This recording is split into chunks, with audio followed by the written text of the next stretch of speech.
Hello and welcome to State of the Union. I'm Stefan Grobe in Brussels.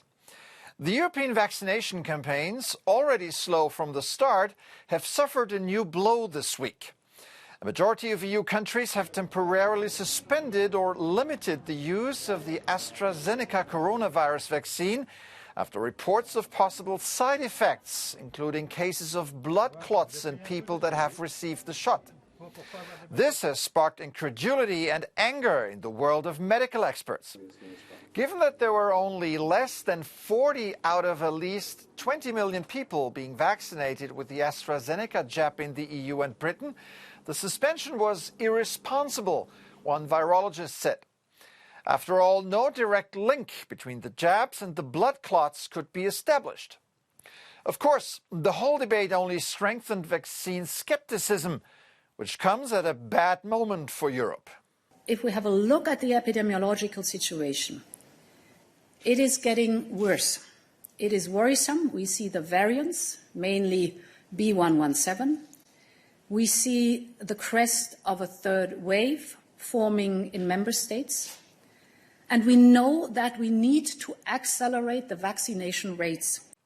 The European Medicines Agency and the World Health Organization have both said vaccination campaigns should continue and that the benefits of the vaccinations far outweigh potential risks.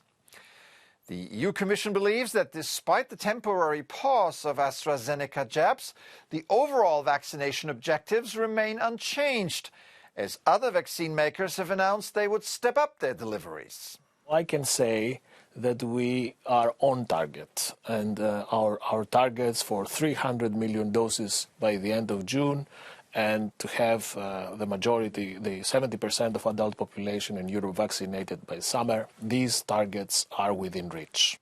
In addition, the EU Commission has laid out plans for a vaccination certificate that should facilitate travel within the EU and save this year's summer vacation. Obviously an important objective for Europe's pandemic-weary populations. Every now and then we have seen protests against various restrictions and lockdowns, but nowhere were they more violent and persistent than in the Netherlands. Maybe not an ideal moment for the government then to have national elections. Nonetheless, Prime Minister Mark Rutte managed to win a mandate for a historic fourth term this week. So, what is the impact of the Dutch election outcome on Europe? We wanted to hear from one of the country's most distinguished elder statesmen. From the Netherlands to Ireland. The Irish didn't have an election this week, but an equally important day, St. Patrick's. There are parades all over, especially in the United States, to celebrate Irish heritage. In Ireland, people celebrate in pubs around a beer or two, or three. Well, not this year. For the second time in a row, Dublin's drinking district was closed because of the pandemic. A sobering milestone for friends of Irish hospitality. No in-person cheers, only virtual. But the rest of the world showed the Irish how much they're loved by dipping landmark monuments and buildings in green. That doesn't replace a trip to your favorite pub, but still a nice gesture. That's it for this edition. I'm Stefan Grobe. Thank you for watching. Have a good week. Joining me now is Jaap de Hoop Scheffer, professor at Leiden University and a former NATO Secretary General and Dutch Foreign Minister. Welcome to the program.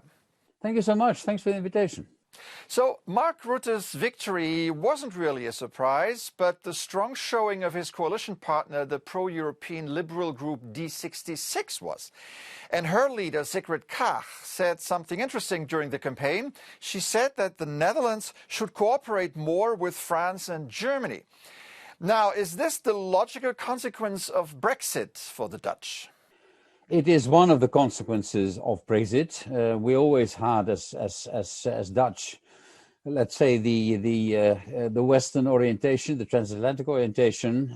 But I must add that over the past 10, 15 years, of course, continental Europe was on the same footing with the transatlantic view. But after Brexit, I mean, France and Germany should be for the Netherlands. In that respect, I agree with Sigrid Kaag. Of course, the first reference point.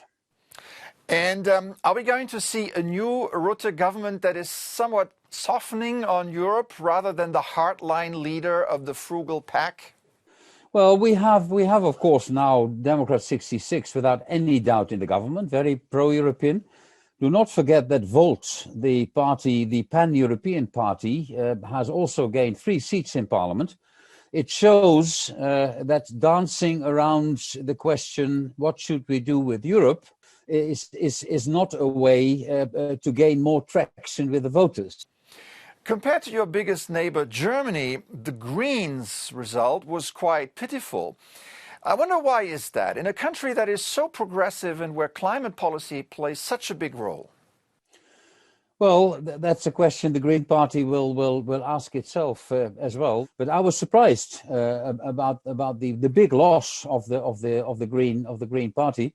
Perhaps they have too much exclusively focused on climate. Another interesting phenomenon is the fragmentation on the extreme political right.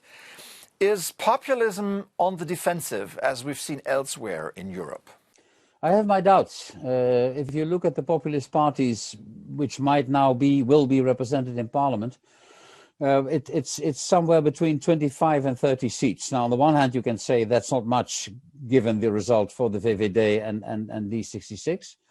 On the other hand, it's not unsubstantial. But there is fragmentation. All right, Jaap de Hoop Scheffer, thank you for sharing your thoughts with us today. Pleasure.